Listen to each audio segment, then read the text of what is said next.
Apart from the usual way of how you look at things, there is an ideal way of how you should look at it. This, once you start earning, you need to set aside your savings and put them into investments. That should be the first step. Then, within those savings and investments, you look at what you can do to put aside to save income tax.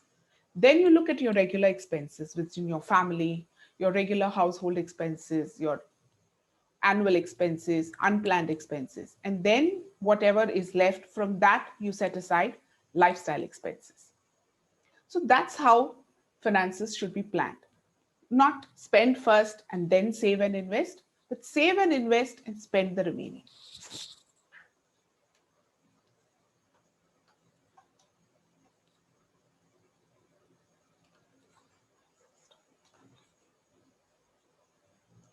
Okay, I'd like to do a small exercise with all of you. Could you all think of or visualize or draw a tree?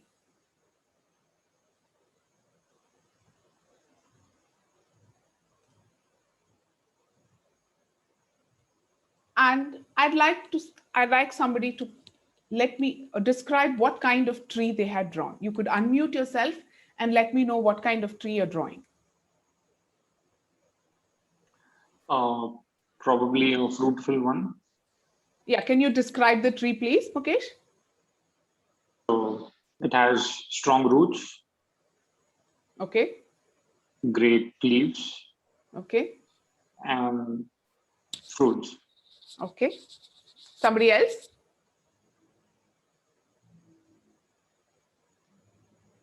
One more person?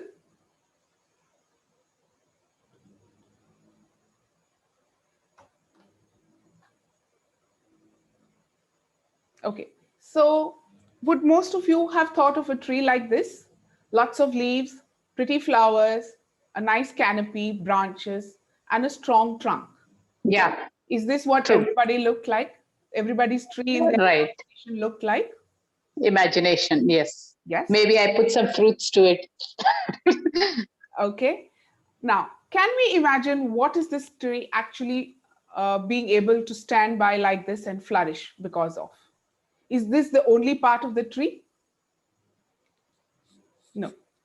The tree needs to have The soil, a tree needs to have solid roots soil, at the water, bottom. Yes. roots. And the roots going deep down, which actually helps that tree to stand. Just the top is what we see, but the top is like that because of what is there below the surface. And that's what helps us, helps that tree withstand the various weather conditions and survive. So similar to this is what we look at as in the financial parlance, what we look at as that kind of roots which allows you to stand comfortably is insurance. So the base on which your this life stands secure is life insurance. One would ask, why do I need insurance if I have a comfortable income and I have comfortable assets and I can take care of everything? The question is, what happens if that income stops? Don't you think the people who are dependent on you really need that comfort to live their life in the coming years? So, therefore, the need for life insurance to make this life of yours stand strong. So, when do you really need life insurance? You start needing life insurance as soon as you've started earning and when somebody is dependent on you. So the moment you're married, there's someone who's dependent on you. Then you have married, then you have your children. Then you have other things that you would like to have in life. You have a home loan, you have your children's education, and then you slowly be nearing retirement. So in the earlier lives is when insurance is most important. And as you start building up your corpus and moving towards a stage in life where you would stop earning, that's when the need for insurance goes down. Now, why the need for insurance? Because nobody else is going to think about your family as much as you do. And why do you need it? You need it for all those people who are dependent on you and dependent on your income, so that should that income stop coming for any unfortunate reason, people who are dependent on you should be able to take care of their expenses for the rest of their life or at least till such time that they can stand on their own feet and start earning. So what's the thumb rule? It's about 10 to 20 times your annual salary. And what kind of insurance? It has to be a term insurance. Insurance cannot and should not be looked at as a investment product or only for the purpose of tax saving. I mean, I'm putting in so much of money in insurance. Am I not going to get back anything? Is not a question we ask when it comes to securing your life, because insurance covers the risk of loss of income. It's not an investment. The other part of insurance is health. Although many people have medical insurance, they're not very sure of how this works. They look at something like, 3 lakhs, 4 lakhs, that should be fine with having that kind of cover. But we all know that medical expenses are always on the up. What you would spend on maybe a 30 or 40,000 today, few years down the line would be exponentially higher. And therefore, when you take medical cover, you should be looking at what would be your possible future expenses and not the current expenses when you decide how much you should be covering for. And basically, health insurance secures your savings from unplanned and unexpected medical expenses. So we come to the point when we say that anybody who doesn't do any kind of planning is actually planning to fail. So if you don't have insurance, if you for life as well as for health, it is an invitation to discomfort and putting your savings at risk. So therefore, invest and then invest for your goals and dreams. So what are dreams and what are the goals? Goals, one of the important goals, at least in the Indian environment, is giving your children a good education. So how do we plan for this? Do we know how much education is going to cost us? We would say, oh, my child is only a year old today. How would I be able to figure out 20 years down the line what's the kind of money I'd need? So it works this way. You estimate what the cost of education would be today, and therefore extrapolate and find out 20 years down the line, what would it cost? And if that's the kind of money I need to make available 20 years down the line, what's the kind of money I need to start putting away today? So that's how you start early and benefit from that growing over the next 20 years before your child is ready for higher education. Another goal is retirement. We all know that we have a limited working life. We start working at the age of somewhere in the early 20s and possibly work till mid 50s or 60s. Traditionally, it used to be till 60. Today, it's come down to mid 50s, and possibly the next generation, which is today in their 20s, would not want to work beyond 50. So do we know how much of money we would need beyond that? Do we realize that once we stop earning at 50, we still have about 20, 30 years of life to go? And that is the phase in life where we would actually be spending much more than what we're spending today. Why? Because whatever expenses you have today doubles in every 10 years. So if you're spending about 50,000 rupees today as a monthly family expense, you would be spending close to 2 lakhs in 20 years. That's the kind of effect that inflation has on our cost of living. So therefore, we need to start setting aside money today, which grows over the next 20 years, 30 years, before we are ready to sit back and enjoy that money which we have created. This is what happens in life. We start earning in the mid-20s, we earn to about 60s, but then we spend till about 90. And therefore, this gap in income that is created, because the pension that we receive would not really be able to take care of the entire expenses we would have in that part of life. And therefore, we need to start setting aside money early to be able to bridge this gap.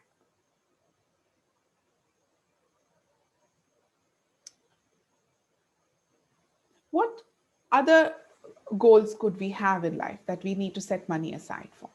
Very, very simple, but very specific goals. We could want to have annual vacations. We would want to do a world tour maybe 5 years down the line. maybe a good car that we would want to purchase for the family. We would want to set money aside for our children's marriage. We'd want to do house renovations, maybe 10, 15 years down the line after having occupied our first home, or even a second vacation home. So, what are these? These are specific goals. These are goals that we can measure. I want to have a world tour 5 years down the line. What would it cost? My children's marriage is 20, 25 years down the line. What's the kind of money I'd need if I have a particular kind of wedding in mind? So we have specific goals, we have measurable goals, we should be able to attain them. So it should be within what we can manage, and they should be time based so we can plan towards those timelines. So how do we start planning that? So we set our objective, we look at where we are today. How much have we already set aside? How much can we set aside? How much do we really need to set aside to achieve the kind of money that I'm looking at 20 years down the line? And then once this plan is set in place, you implement it and then monitor it on a regular basis, say annually monitor it, or whenever there are changes in life, you monitor according to those requirements. So once we've now decided what do we really need money for, where do we put, what do we do, how much can we set aside? Now we need to understand where do we put this and what kind of investments should we plan so that we will be able to generate the kind of money that we need for the goals and dreams that we have set aside for ourselves. So what's the kind of investment that we look at? Let's first look at what's the impact of time on money. So the first enemy that money has is inflation. What do we understand by this? It's an example here. We all like pizzas. We all have been consuming them for many years now. What we can look at here is maybe in 20 years earlier, at 100 rupees, we could possibly buy a large pizza, which could have been shared by 4-5 members of the family. Few years down the line, the size of the pizza went down. Then it became half a pizza for 100 bucks. Then possibly just a quarter of a pizza. While today, a small slice of a pizza costs you 100 rupees. So what's this? This is the impact of inflation. The 100 rupees has remained the same, but what that 100 rupees can buy for you over 20 years has drastically reduced. So therefore, that's the depreciating effect of inflation on the value of money. So therefore, just setting aside money, saying I'm saving the money is not enough, because that money saved and lying idle cannot fulfill the same requirement few years down the line. So that's enemy number one with money. What's next?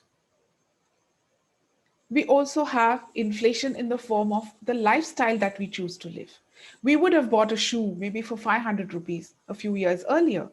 A few years later, we would want a very specific shoe for a very specific purpose, and that would cost us 3,000 rupees. We are already in that area today. So what's that kind of inflation? It's 500%.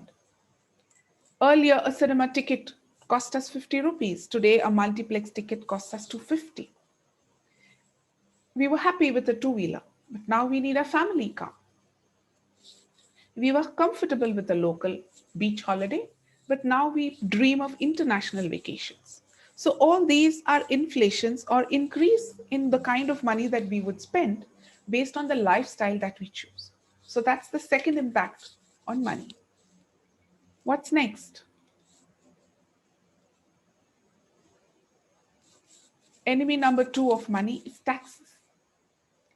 It's believed that if you do the math, you only get to keep half of what you earn. Why?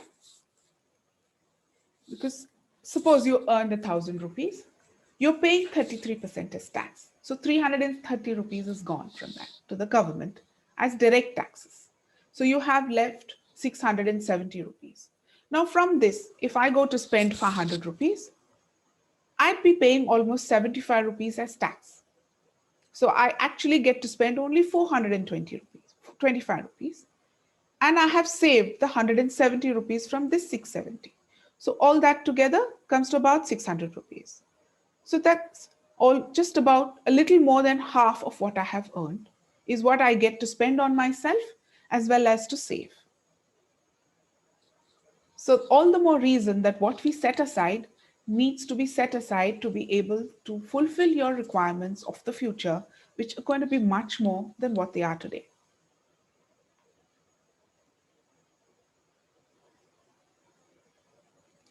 So if money has enemies, an investor who knows how to put his money well also has some friends. So let's see what's the first friend of investors. It's the power of compounding. What you set aside for the long term grows and compounds. It not only grows, it compounds. It increases exponentially depending on the time that you set aside. I shall explain this with a very quick example. The two scenarios. The first one, you are given a choice between getting 1 crore rupees, an investment option where you get 1 crore every day for the next 30 days. While the second option is on the first day, you get 1 rupee, and every subsequent day, you get the double of what you have on the previous day. So what happens when you get 1 crore every day? Can I have some responses from the audience? 30 crores by the end of the month. Yes, we get 1 crore every day. So on the first day, you have 1, you have 2, and then on day 30, you have 30 crores, right? Now let's look at the second example. You get 1 rupee on the first day, you get 2 rupees on the second day. So you have 1 plus 2, 3. Then on the third day, you get double of 2, so you have 4, so you have 7. Then you get the double of 4, so you have 8. So you're 8 plus 7, 13. And therefore, and thereon, it goes that every day you get the double of what you had on the previous day, and you get to keep what you had on the previous day as well. So it adds up like this. Now, can anyone tell me what would be the figure when you reach day 30? And when you add up all that you have received for 30 days, what's the kind of numbers that you can imagine? Can somebody do a quick count and tell me?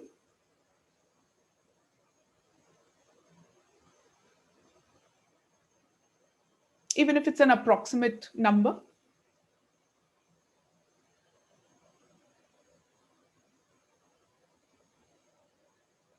Would it be 30 crores? Would it be more than 30 crores? Would it be less?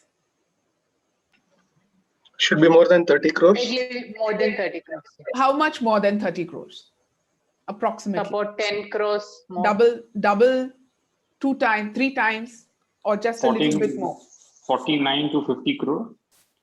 49 to 50 crores? Okay. So let's look at what it will be. This is what it would be. On the first day, you would have 1. On the second day, you'll get another 2, then 4, then 8, 16. But of course, you get to keep the 1, 2, 4, 8, 16. So it adds. So on the last day, you would get 53 crores. But before you get this 53 crores on the last day, you've got 26 crores the day before, you've got 13 crores the day before that, 6 crores before that. So if you add the figures in all these 30 boxes, you would land up with 107 crores, which is way, way more than the 30 crores. It's 3 times what you would get on 1 crore every day. This is the power of compounding. It's not that compounding means it gets doubled, but what we're trying to tell you is the longer you stay, it's the latter years that really gives you the compounding effect. So we see the difference and the benefit of staying for the long term. That's the power of compounding. This is another example. Jane started investing at the age of 25, while Gary started investing at the age of 35. So the 10-year difference. And the 10-year difference in start shows you how the latter years compounding takes place. So Jane started at 25. She contributed for 40 years. She contributed 1,000 a month. So totally she contributed 4.5 lakhs. And she ended up with 35 lakhs. While Gary started at 35, contributed for 30 years, he contributed 3 lakhs 60, but he ended up with 15 lakhs. So 10 years gave Jane more than double. Right? And this is the various phases that we look at in life of an investor. So you start earning at early age and you start contributing. Then you sustain your savings. Then you allow that savings to grow. And then you preserve those savings to last you for the rest of your retired life. So this is where that trajectory goes. So the major growth happens between these final stages where the trajectory really turns up. But this turning up happens when you start putting aside at the early age. So the compound interest is described as the eighth wonder of the world, and those who understand it earn it, and those who don't, they pay for it.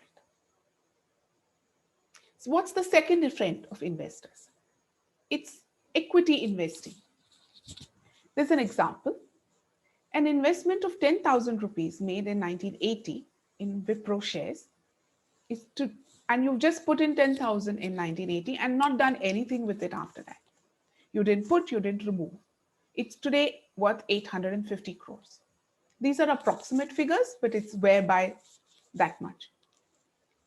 Infosys, it's a company that was started in the early 90s. So if you invested 10,000 rupees in 1993, today the value is about 505 crores. Sorry, 5.5 crores. A similar case of Tata Consultancy Services, an investment of 10,000 made in 2004 is today valued at 22 lakhs. So this is money that is put aside and forgotten. Don't look at it. Did it go up? Did it go down? Is it worth a little bit more or a little bit less? But when you let it sleep there for that many number of years, it creates big wealth for the small investor. So what are the mistakes that happen then? Because people say share market, oh my God, people lose money in the share market. So do not invest in the market. But what are the mistakes that happen? It's because those kind of investments are done on an unplanned basis. It's done ad hoc with no focus, no plan. Why? And other mistakes that people make. Tax season investments. Oh, it's income tax completion time. I need to make tax investment savings. So I will invest in those instruments which will allow me to save tax. But do we think what is the kind of returns that that investment would make for me? No. Relatives and friends and agents suggest various options in the market, saying, you know, you set aside money today, 10 years down the line, you'll have double the money. But are we really looking at what is happening over there? Do we know whether it's regulated? Do we know there is somebody actually looking at how those things happen?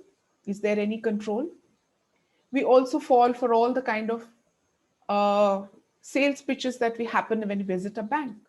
And everybody is doing something, so I will also do that. But are these really the right way of investment making? No. So what happens when we fall this? Let's look at the first one. The share market is booming. I'm making lots of money. My friend has made money. My brother's made money. Families made money. Friends made money. Colleagues made money. I'm also going to put that money. But am I really putting it in the right way? Then the market goes down. I lost my money. Oh my God, I've lost it. Now let me take out whatever is remaining. So what happens? And then this cycle continues. And that's where the mistake happens. While if you stay invested for the long term, the investment really returns much more than what an investor gets when he stays and he moves in and out. So you don't get the full benefit when you don't stay the full course of an investment. So then how do we select investment products? Because considering the market has so many options. So when do I need the money? I need the money 3 years down the line. I need the money 5 years down the line. Or I'm putting aside this money because I don't want to look at it for the next 20 years. That's one way of looking at what is the investment I want. How much risk can I bear? I'm putting 50,000 rupees. But am I okay if that 50,000 rupees goes down a little bit in between? Can I bear that risk? Am I willing to stand by it? Or am I going to be scared and take out whatever it, don't want to lose that, don't want to see the red color. So that's the kind of risk you're willing to take or not willing to take. Then you have a look at your current finances. Do you have enough emergency funds? Have you kept aside money for that? What is your incomes to savings to expenses? So are you saving after you take care of your expenses? Are you having too many expenses and therefore very less to save? So we need to do that math as well. And once you do the math for all these three, then you zero in on the investment product that you need to look at. So then do we look at options that we have within this? And what should that product really do for me? As we saw, money has enemy number one, inflation. So the product that I'm putting my money in, the investment that I'm making, is it going to help me to beat inflation in whatever time frame I'm putting that money aside for? I'm putting aside for 5 years. Will it help me to beat the inflation of those 5 years? Does it offer the power of compounding? I'm putting money aside for the long term. So will that money compound? Within the options that I have, is there something that will also help me to save taxes? That cannot be the primary reason, but it can be a secondary reason. Can it give me compounding as well as saving taxes? Is it liquid enough for me to make it into cash anytime, should there be an emergency? For example, you put in property, but is that liquid? You buy a property worth 50 lakhs. You have an emergency in the family and you need 10 lakhs. Can you take out only 10 lakhs from that property? No, you need to sell the entire property. So that's what we look at when you say, is it liquid enough? Can I take out only what I want from what I have set aside? And does it give me good long-term growth? So then we have some examples here. So if you look at money value, which is what is inflation, 10 years down the line, if you had 10 lakhs and you bought something with that 10 lakhs, today, to buy that same thing, you would need about 16.5 lakhs. So whatever I'm putting my money aside for, will it allow my money to grow to beat this inflation? Fixed deposits set aside for 10 years, in the 10 lakh set aside in fixed deposit in 10 years has grown to 17,40,000. But this is without tax. If you reduce the tax component, it goes below the inflation value of money. Public Provident Fund, it has returned. It has helped to beat inflation. And since it's not taxed, this entire value is available for you. But this is only the impact of inflation on money. What happens to the lifestyle impact on inflation? We would add a few more lakhs to that. So does this help you to beat? It just about beats. This gold. Gold always falls in the category where it helps you to beat inflation because the money value is connected to the value of gold. And then we have investments in the stock market, which helps you to beat inflation, helps you to beat lifestyle inflation. And over the years, we saw that it compounds better. But as an investor, you always need to have a presence in all these elements in a certain proportion. Each of these elements and each of these assets suit a different purpose.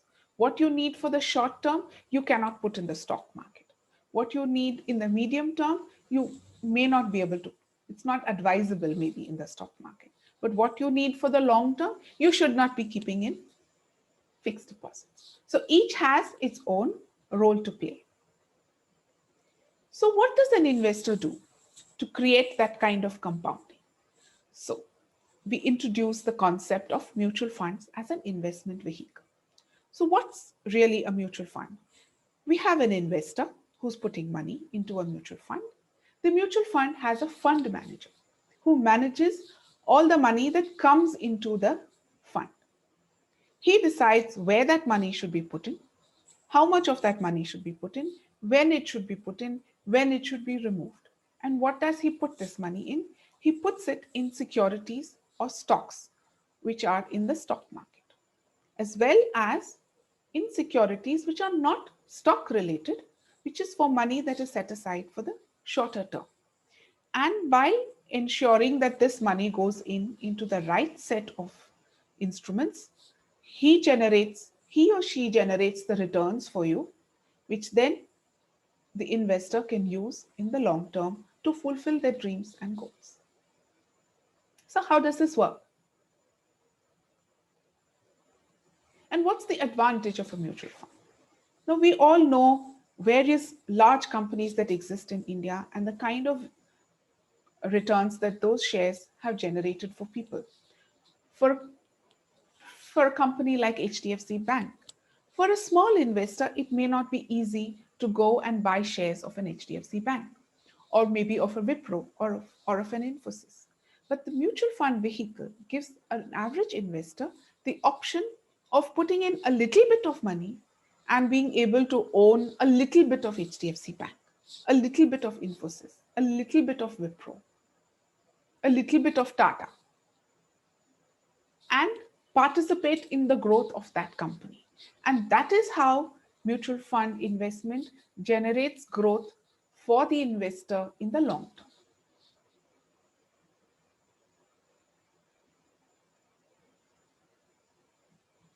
So how do we enter this market? Do we need a lot of money to enter this market? No. We can start small. It's called a systematic investment plan. You set aside a certain amount of money which you are comfortable enough to set aside on a monthly basis. So you can do it on a monthly basis. It goes directly from your bank account into your investment account. There is nobody in between. It brings you a certain set of discipline because you're doing it on a monthly basis. And since you know on a monthly basis, this is the amount that's going to go, you are careful about keeping that money available every month. And because a part of it can be set aside for the long term, it generates the power of compounding.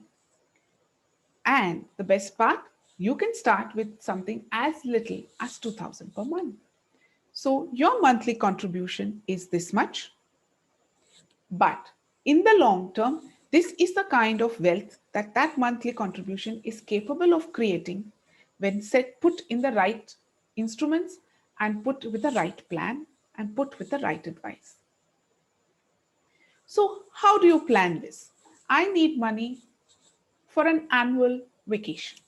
So what do we define that as? It's a very short term. So we put it in liquid funds. This can be your emergency fund. This can be your annual vacation fund. This could be anything that you need to use within the next 1 year.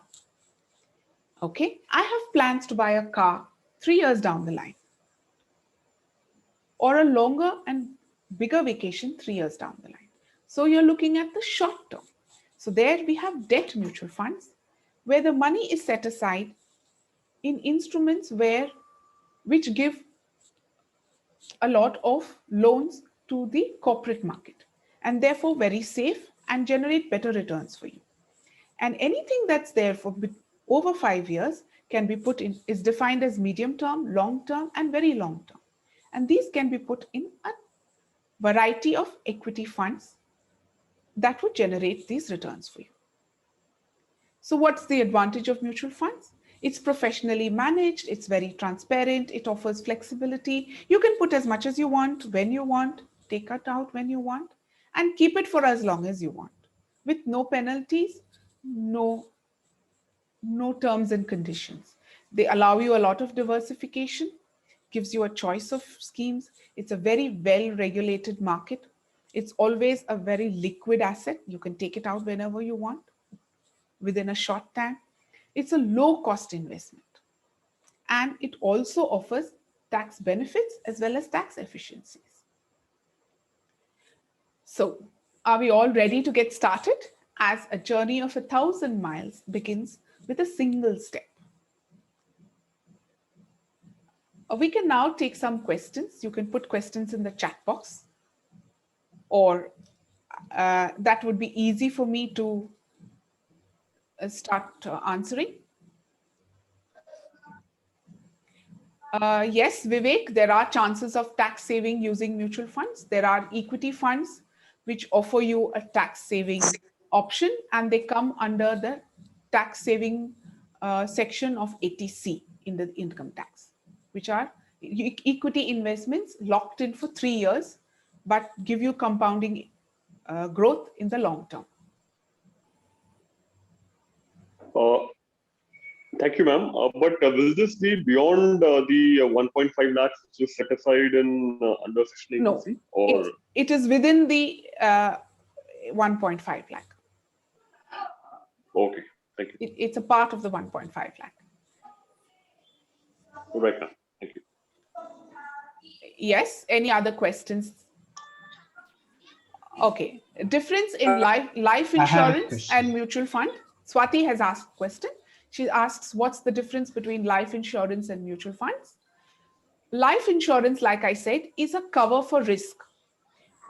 Unfortunately, in the Indian market for years together, we have been sold insurance as an investment.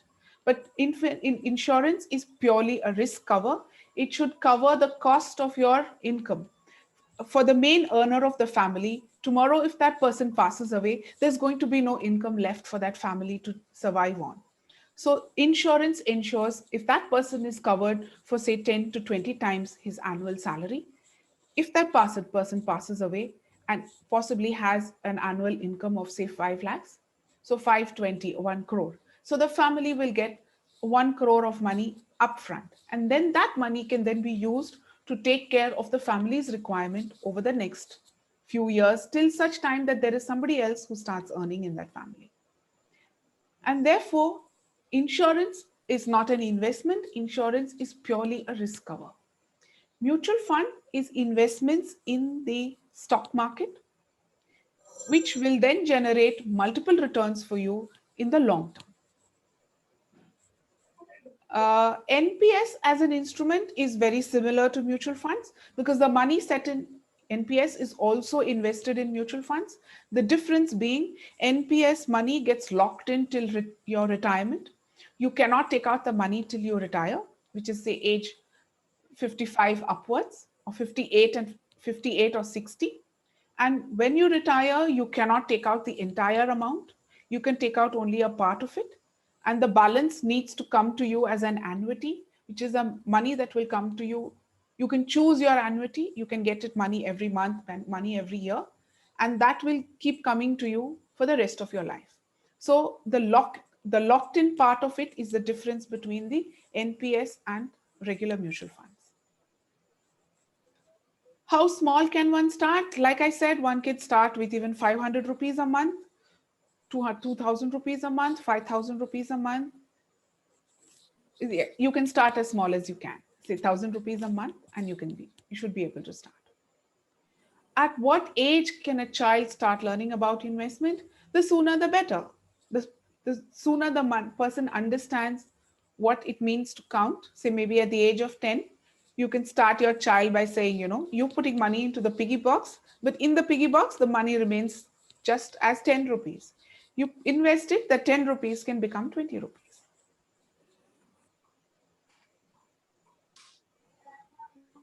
We can try to make this video available.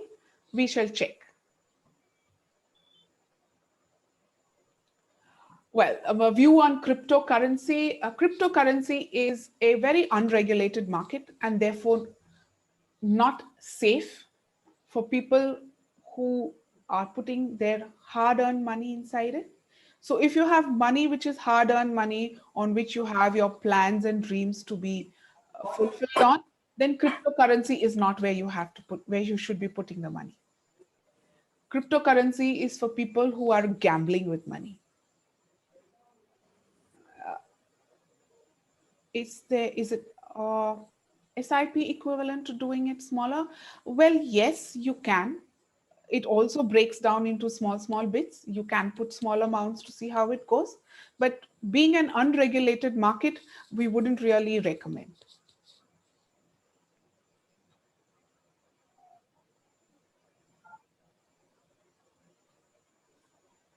Life insurance, yes, it also has government bonds and shares, and they do assure you a payback, say, policies where you get a payback after 20 years.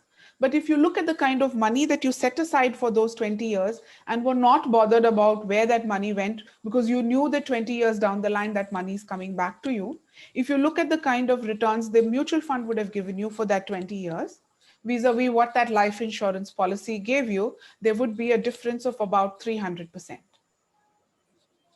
And for the cost, for the amount that you paid that life insurance for 20 years, you could have done both, got yourself a risk cover, as well as invested in mutual funds to have generated that 300%.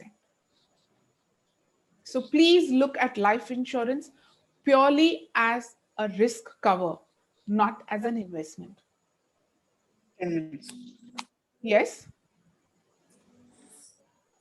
Index funds, yes, these are low cost equity funds.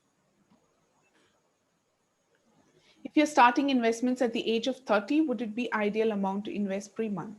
At the age of 30, you need to look at what is the kind of expenses you have and what's the kind of dependence you have. But ideally, you should be setting aside at least 30 to 35% of your income towards the long term.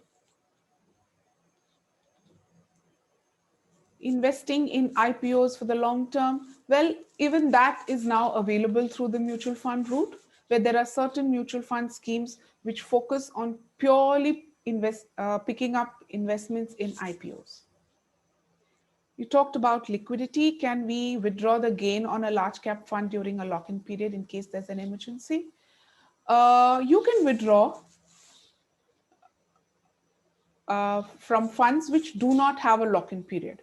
The only mutual funds which have a lock-in period are the ELSS funds, which are the mutual funds which offer you a tax benefit, where your investment is each investment is locked in for a period of 36 months. No other equity fund has a lock-in period. Yes, money can always be withdrawn from equity funds at any case of emergency. The only thing is, if they are investments which are within 12 months, then you have an exit load, which could be approximately 1% of the money that you're withdrawing. Well, I do not take live or online classes as of now, but yes, if there are people who are interested, we can do workshops for children. We had done this for our clients' children, and we did get very good response. And we can plan something like that. I'll be sharing a Google Doc link at the end of this chat, and you could fill up that form and mail it to us so that we could arrange for a half-an-hour consultation session for anybody who's interested. So please do remember to fill in that box. I shall post it at the end of the chat session so that it's not lost in between the messages. Yes. I just have one question. Yes. No, like for. Sorry, couldn't hear you, Vivek. Are there chances of losing money in the mutual fund? Well, if you look at it like this, there could be times when the value of your mutual fund could go down. Forward in all the MF advertisements just a minute, Vivek. I couldn't hear you. I'm completing an answer and then I could take your question. So if we look at what happened in April 2020, yes, mutual fund values dropped down and they did go negative. But over the next 10-15 months, that has been covered and has even created values much higher than what it was before it fell due to the pandemic in 2020. Yes, Vivek.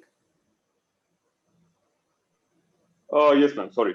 So what I was saying is, many of us have been refraining from mutual fund investments mainly due to the wrong notion that it's a risky affair, and also the disclaimer that is also put forward in all the mutual fund ads that Yes. mutual fund is subject to market risks, and we need to read the offered account carefully before investing. So how would you compare this, the mutual fund investment, to that of a share market, investment? Like what is the See, risk?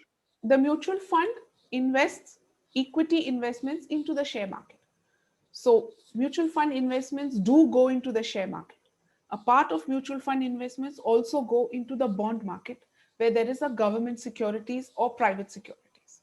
Okay, so let's understand that mutual funds go both ways. They go into safe investments, which are assured returns, as well as they go into risky investments, which are not assured, but the cushion that you need to give there is the time.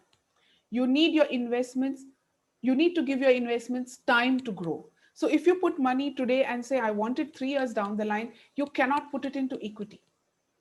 It will definitely not be, I mean, there are chances that it would not be there in the level that you would expect it to be. So therefore, people put money in meant for a certain timeline in the wrong category and then say that this is not the right vehicle. So you should put money in mutual fund, equity mutual funds, only that money which you're not going to look for or look or touch for the next at least a minimum of 7 years. Anything beyond that will definitely create profit for you. Right, ma'am. So what you're talking about is we're talking about the assured returns, Yes. not the okay. Yes. Vivek, we are sharing a link here for a Google Docs Sure. at the end of the chat Sure. session. You could fill in your details and then we can arrange for a half an hour free consultation specific to your requirements.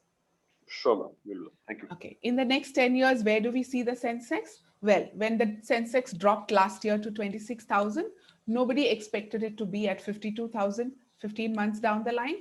So we cannot really expect where it will be. But looking at economic growth and the kind of development that's happening in the country, yes, it will be far higher than where it is today. But where it will be, it's anybody's guess, or rather nobody's guess. Is it the right time to enter the stock market right now? I have a 3-year horizon, but everyone tells me the market is very high. If you are having a 3-year horizon, please do not get into the equity market. You need to get into the equity market with a long-term horizon of at least 7 years plus. You can get into the mutual fund market, but not equities if it's a 3-year horizon. You need to get into the bond market of the mutual fund category. So I'm pasting, okay, should I invest in real estate as an investment? Well, everybody needs a primary home, but anything more than that in real estate is locked in investment. We have this concept of thinking that, yes, I can have a second property, which I can leave behind for my children.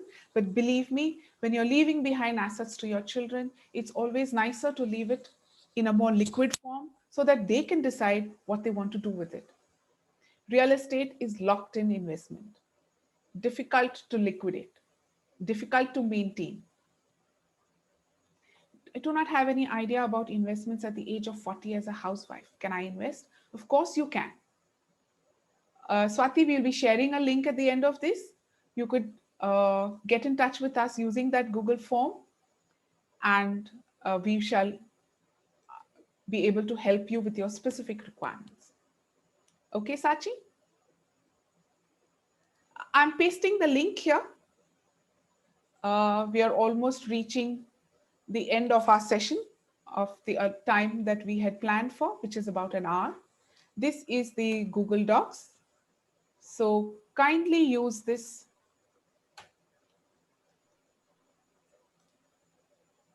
Just a moment. kindly use this link and fill up the details, and we'll get in touch with you.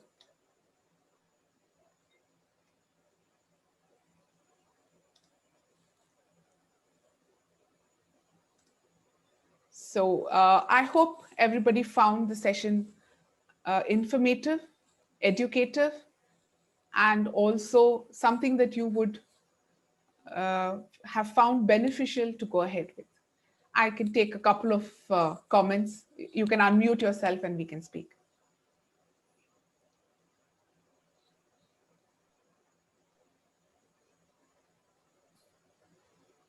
It was a wonderful session, ma'am.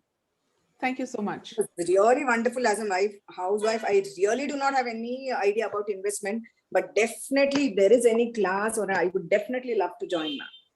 Please share your details on the Google form that I put in, and we shall get in touch with you. Ma'am, you're from Bangalore?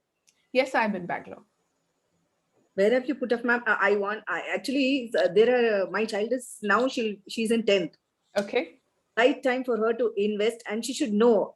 I just put it in the piggy bank 10 rupees, and I tell her, if you put it into 20, she will not understand. I mean, a child will not understand this, whether my son or my daughter. Is that Sachi? No, Sachi's mother speaking, actually. Okay. So what I'll suggest is you could share your information on the Google Docs that I have shared in this chat.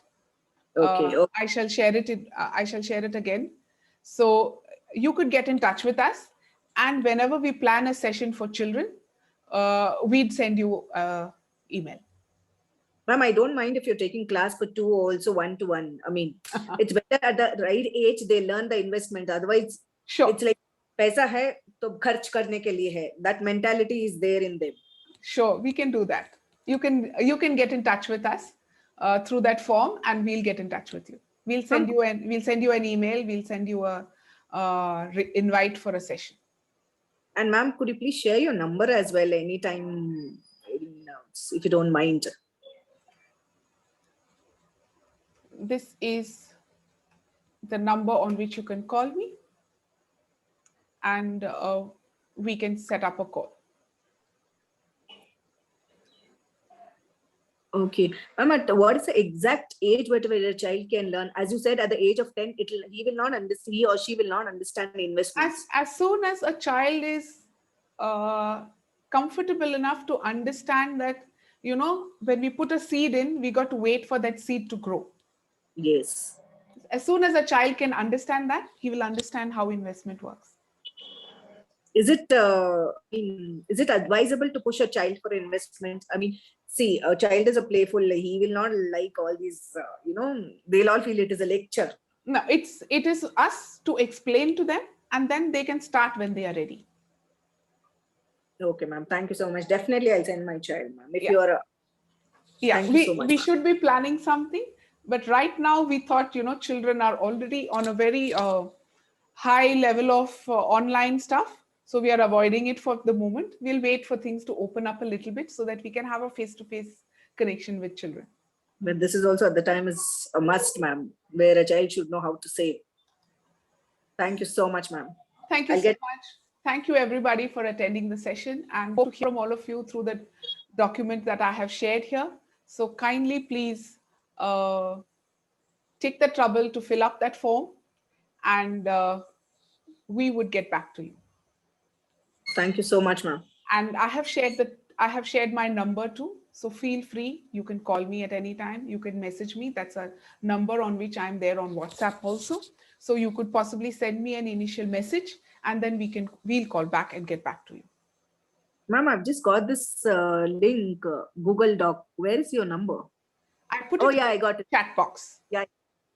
Thank you so much, ma'am. I put it in the chat box, so anybody could use that number from the chat box, fill up the Google Doc, and we shall get back to you. Ma'am, your good name, please? I'm Sujata. Sujata. Thank you so much, ma'am. Thank you so much. Nice to have had a session and have you sit through the entire session. I saw that not too many people left before the close of the session. So that was very encouraging, and we hope to see you all getting in touch with us. Thank you so much for a nice Saturday afternoon. Bye-bye. Thank you, ma'am.